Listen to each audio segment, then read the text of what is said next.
Welcome to my video tutorials. Current tutorial is dedicated to alternating current calculations. It explains theory explanation from previous tutorials. In example number 1, we calculated circuit in which we had only one load resistor. In current example, we have one more load, inductor. It's an alternating current circuit, so input voltage and current depend on time. We know voltage RMS amplitude, frequency, resistance, and inductance.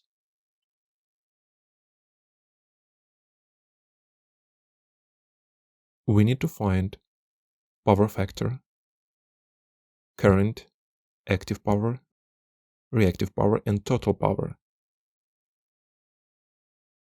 Let me remind you how current amplitude depends on time, and how you may use frequency according to time. What is frequency? If consider any circuit like input generator and any load, you will have always the following. Current goes from generator through the circuit and close on the same generator. In other case, current cannot go. Let's build the graphic of current dependence on time. We will have two half periods. In first half period, voltage generator will have the positive terminal on the top and the negative terminal on the bottom. In the next half period, the reverse situation.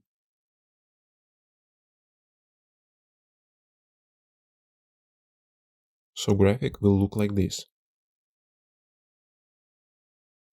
More details about this graphic I explained in my previous tutorials. And now let's understand what frequency is. In current task, we have frequency of 50 Hz. Hertz means 1 divided by second. Interesting how many times current changes its sign during 50 Hz. Period for this frequency is 0.02 seconds. It's one period. During this period we see two current peaks. And in general situation we will have the same. 1 Hz, 1 period, 2 current peaks. So current 2 times gets its maximum value. So in our situation, when we have not 1 Hz, but 50 Hz, it will be twice time more current peaks. It will be 100 current peaks, 100 times current changes its maximum value. 100 times it's a lot, so we don't see any blinking of incandescent lamp, which is directly connected to the power network. But we will see blinking, for example, of LED strip if it hasn't any smoothing circuit at its input.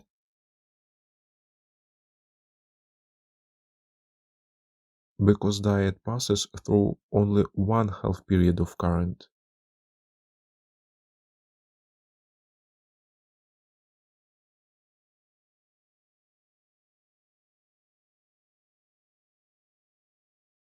So in one half period of current it's light on, and in another one it's light off. Therefore, most of all, LED lighting has smoothing circuit at its input. Okay, I hope it was interesting for you. And let's back to our task and calculate it. I hope you understood what frequency is. Frequency means how often something changing or happening. In our case, how often current changes its peak value, or how often signal generator do that. Let's go step by step, and first of all let's find power factor, then current in the circuit. We know active resistance, but still don't know reactive resistance. We have only one reactive element, inductor. Let's find its reactive resistance.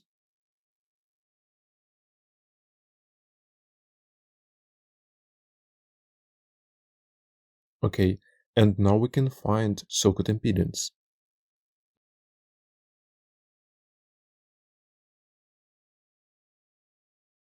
It allows us to find power factor. And now we can find current RMS amplitude according to Ohm's law.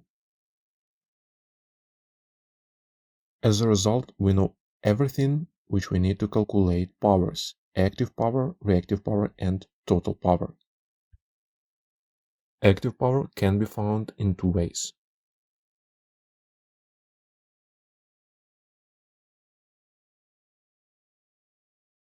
The same for reactive power.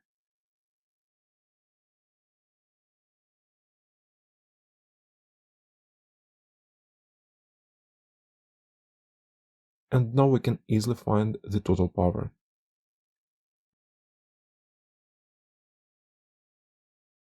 To prove that we calculated everything properly, let's find power balance by the following equation and compare it to the previous total power value. Okay, good, we proved that we calculated everything properly. And the last, we need to build vector diagram. On real axis, we build the voltage of resistance because it has phase shift of 0 degrees. Inductance voltage has phase shift of 90 degrees. Voltage of loads in this circuit consists of two voltages, of resistor and inductor. These voltages respectively can be calculated by Ohm's law.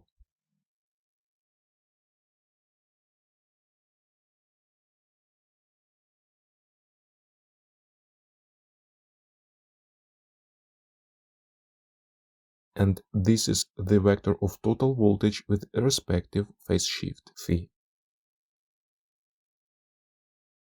Thank you for watching.